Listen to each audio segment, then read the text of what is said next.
Baxın, bu hədisi gözəl dinləyin. Peyğəmbərimiz sallallahu aleyhi və səlləm buyurur, mən cənnətə ən son daxil olacaq və cəhənnəmdən ən son çıxacaq insanı bilirəm. Kimdir? Yəni onun əməlləri. Deyirlər, onun kiçik günahlarını göstərin, böyük günahlarını isə gizlədin. Ona kiçik günahları göstərirlər və deyərlər, filan işi etdin, filan işi etdin. O da deyər, bəli, o bunları inkar edə bilməz.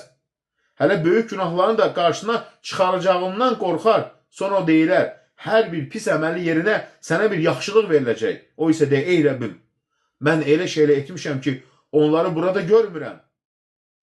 Böyük günahların altına göstərmir. Deyəcək, biz böyük günahları.